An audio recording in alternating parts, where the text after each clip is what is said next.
Good evening and thanks for tuning into my YouTube channel, Jack of Trades. I'm Bryce. In this video I want to do a what's on display for one of my vintage cars that I have. In my garage, which is the only place that I show my cars, I don't have a lot of display space. And because my garage is active, my cars usually get pretty dusty. So they're up high, kind of out of the way. And I'll do a quick tour of my display space.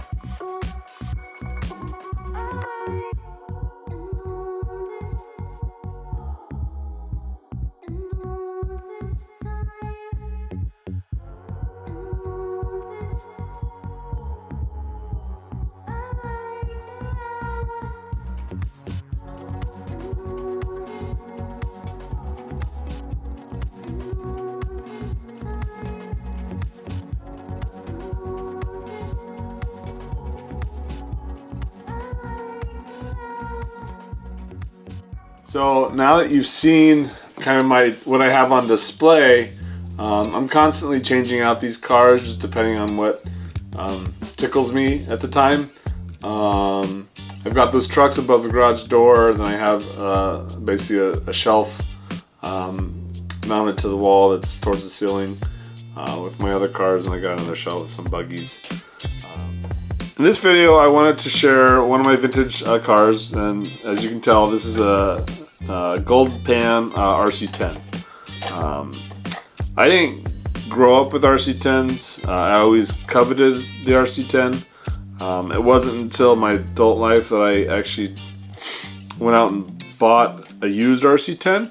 I actually, you can't buy one without buying a dozen, right? So this, having never owned an RC10 or worked on an RC10, I kind of took one of the worst off RC10s that I had and chose that as a project to do a restoration mod on it, with the intent of turning it into a carpet racer. And that's what you see here. This is a carpet racing buggy. It's got modern electronics. Almost everything on the car has been upgraded. I'm going to go ahead and flip the camera around so we can see what I've done to this buggy to make it a vintage carpet racer with modern electronics and some, I guess, quote-unquote tasteful upgrades. Thanks for tuning in. Alright, so as far as I know, this is an original, it's an A-stamp gold pen RC10. Based on some of the components that were originally on it and some of the components that are still on it. This is probably a Cadillac car, which means it was manufactured at the Cadillac address for Associated Electronics at the time, and it was probably manufactured between 1987 and 1988, making this car at least 34 years old.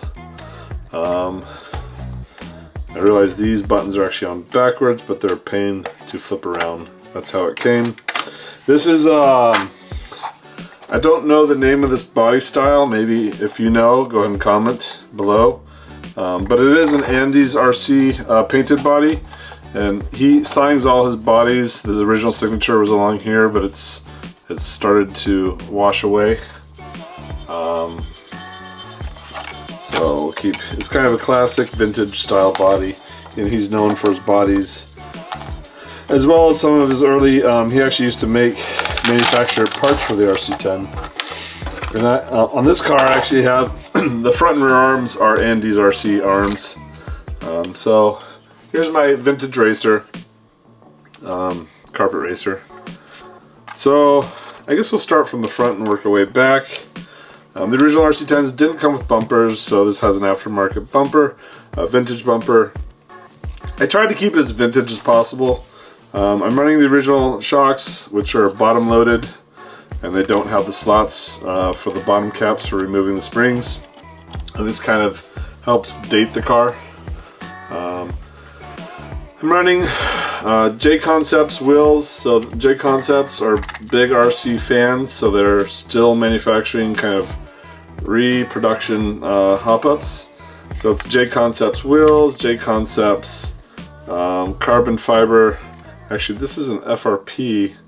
I'm running FRP shock towers front and rear, which is not J Concepts. This is A&L, I believe. I'm running A&L turnbuckle, ball bearing supported turnbuckle kit. I'm running RPM rod ends with titanium turnbuckles. There's a special 2S. Again, I think this is A&L. It's a 2S shorty lipo battery mount. So it's got this little frame that the battery drops into that uses these large O-rings as rubber bands to hold the battery down. Let's see what else. Running a low profile. The steering servo setups on these cars are always kind of funky. So I'm running a low profile servo just so I can get the steering link as much in line as possible with the bell cranks. And then to do that, I actually had to go ahead and drill one additional hole in the chassis using one of the existing holes. This chassis is pretty shot. You can kind of see where the anodize is worn away here, and the whole back end was worn out. I put this little carbon fiber chassis protector on it just to help prevent it from getting more worn. What else? We're running a Hobby Wing just stock brushless setup with a 17.5 turn motor. This car is using the original 6-gear transmission, and then my little twist was I designed and machined this carbon fiber motor or transmission brace. I don't think they make these for the 6-gear, which is why I went ahead and made one. And there's a plug that in the instructions you're actually supposed to put a little piece of tape over this hole. This covers the bearing, a bearing for the one of the shafts in the gearbox. So I made a nice little plug that drops in there.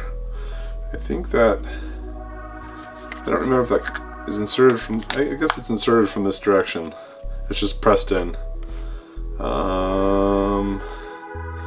What else? I think that's about it. Andy's RC arms, we already talked about that. So what's original in this car? Not a whole lot. The chassis, I got J Concepts, these front chassis braces. So this, what's original? The body mount, the knuckles or uprights, chassis, the rear bulkhead, the 6-gear transmission, and the rear knuckles, out drives, drive shafts. That's about it. Everything's been replaced with ball bearings. So it's a fun car to drive. I'm not a good driver, but it handles the carpet tracks pretty well. I like it. And yeah, let me know what you think in the comments below. Do you have an RC10 project that you've been working on? What's your favorite version of RC10?